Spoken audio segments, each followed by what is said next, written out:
ये बात साल 1949 की है। मैरीलैंड यूएसए में रहने वाला 14 साल का रॉबी अपनी आंट हैरियट और उनकी फैमिली के साथ रहता था। उसकी आंट पैरानॉर्मल एक्टिविटीज और डार्क स्टडीज की प्रोफेसर थी और वो उन लोगों की मदद करती थी जिनके चाहने वाले अब इस दुनिया में नहीं रहे। रॉबी के पेरेंट्स नहीं थे, इसलिए रॉबी हमेशा अपनी आंट हैरियट से जिद करता रहता था कि उसे अपने पेरेंट्स से एक बार बात करनी है। एक दिन रॉबी के बहुत रिक्वेस्ट करने पर हैरियट ने उसे एक उइजा बोर्ड गिफ्ट कर दिया।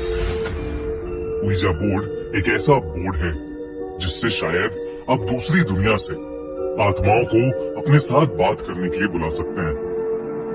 रॉबी उस उइजा बोर्ड से रोज खेलता रहता था और अपने पेरेंट्स से बात करने की कोशिश करता रहता था।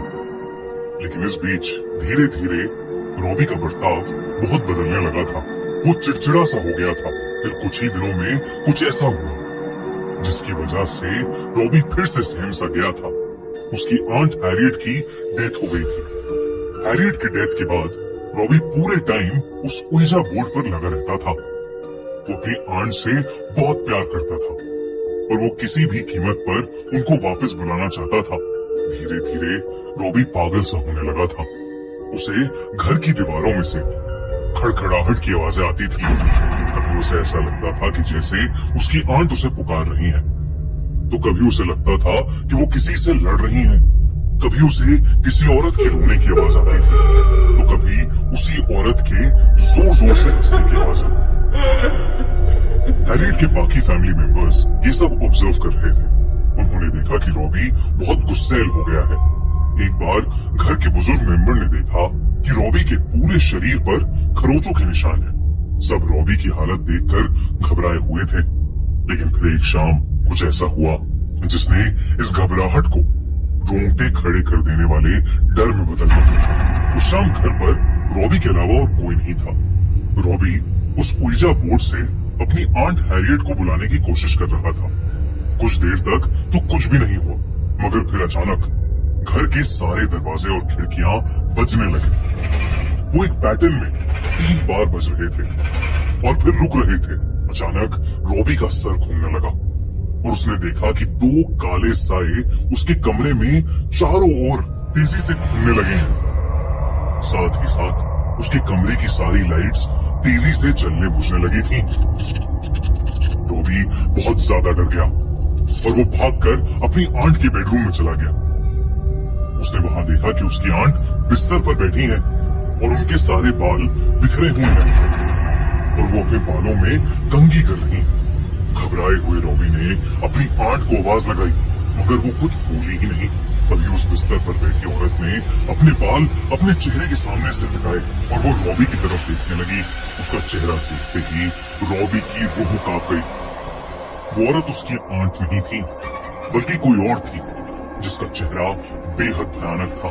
उस औरत की आंखें सफेद थी और उसके गले हुए चेहरे पर कीड़े चल रहे थे। वो बहुत ही डरावने ढंग से रॉबी की तरफ देखकर हंस रही थी और अपनी जीभ निकाल रही थी। सहमा हुआ रॉबी जैसे ही रूम से बाहर भागने के लिए मुड़ा, उसके सामने एक डीमन खड़ा था जिसके लंबे लंबे दांत थे और लाल आंखें थी। रॉबी उसे देखकर वहीं जम सा गया, जैसे वो किसी के वश में आ गया हो। वो वहीं खड़ा रहा और उस रूम का दरवाजा खुद ब खुद बंद हो गया। देर रात को जब हैरियट की फैमिली मेंबर्स वापस आए तो उन्होंने देखा कि रॉबी खून से लथपथ खड़ा है और उसके हाथ में एक चाकू है और दूसरे हाथ में पड़ोसियों की मरी हुई बिल्ली, और वो उस बिल्ली से उसका मांस निकाल निकाल कर खा रहा था। लेकिन जैसे ही उसने बाकी फैमिली मेंबर्स को देखा, वो गुस्से से पागल हो गया और सब पर एक बहुत ही भारी आवाज में चीखने लगा और फिर कुछ ही पलों में बेहोश हो गया। इस इंसिडेंट के बाद से रॉबी की हालत दिन ब दिन खराब होती जा रही थी। जब किसी साइकियाट्रिस्ट को कुछ समझ नहीं आया तो हैरियट की फैमिली ने 2 प्रीस्ट्स को अप्रोच किया और उन प्रीस्ट्स के घर पर पैर रखते ही रॉबी पागलों की तरह चिल्लाने लगा। घर वालों ने रॉबी को बेड से बांध दिया। जब उन प्रीस्ट्स ने रॉबी की हालत देखी तो वो शॉक थे। रॉबी उन पर जोर जोर से हंसने लगा और गॉड की बेइज्जती करने लगा। वो उन दोनों को भी गाली देने लगा। तभी उनमें से एक प्रीस्ट ने रॉबी पर होली वाटर डाला। रॉबी की आंखें उसी सेकंड पूरी सफेद हो गईं और उसका चेहरा एक शैतान जैसा हो गया। उसके कमरे का फर्नीचर खुद ब खुद हिलने लगा। प्रीस्ट अपने चांट पढ़ने लगे और रॉबी अचानक दर्द से चिल्लाने लगा और एक जोर की दर्दनाक चीख के बाद वो बेहोश पड़ गया। उस दिन के बाद रॉबी पर कई एग्जॉर्सिज्म परफॉर्म किए गए, जिसके बावजूद रॉबी की हालत नहीं सुधरी। तभी अचानक रॉबी के कपड़े फटने लगे और उसके शरीर पर खून से अजीब अजीब से मार्क्स बनने लगे। उसकी चेस्ट पर एक बहुत बड़ा एक्स का साइन बन गया था और ये होते ही रॉबी का बेड हवा में उड़ने लगा। प्रीस्ट ने एग्जॉर्सिज्म उसी वक्त रोक दिया।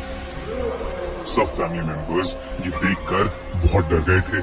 उन प्रीस्ट ने उन्हें बताया कि एक्स मार्क का मतलब लैटिन में 10 होता है, जिसका मतलब ये था कि उसके शरीर को किसी एक ने नहीं बल्कि 10 डिमोनिक आत्माओं ने उसके शरीर पर कब्जा किया हुआ था।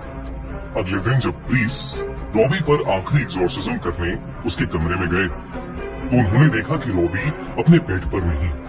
जब वो पीछे मुड़े तो रॉबी सीलिंग पर चढ़ा हुआ था और उन पर हंसते हुए एक बहुत ही भारी आवाज में कुछ बड़बड़ा रहा था। वो लैटिन भाषा में जोरों से कुछ बोल रहा था। ये देखकर उन प्रीस्ट ने फौरन एग्जॉर्सिज्म शुरू कर दिया। रॉबी बेहोश होकर नीचे गिर गया। उसे बेड से बांधा गया। उस एग्जॉर्सिज्म के दौरान उसकी बॉडी अकड़ने लगी थी और वो दर्द के मारे चीखे जा रहा था। और फिर अचानक रॉबी को काले रंग उसकी बॉडी से अजीब सा चिपचिपा लिक्विड निकला, जिसके बाद रॉबी को नींद आ गई और वो सो गया। अगले दिन जब वो उठा तो सब कुछ बिल्कुल नॉर्मल था। वो बहुत कमजोर महसूस कर रहा था, लेकिन उसे कुछ भी याद नहीं था कि उसके साथ क्या हुआ है। थोड़े दिन बाद वो पूरी तरह से ठीक हो गया और उसके बाद उसके साथ फिर कभी ऐसा किस्सा नहीं घटा।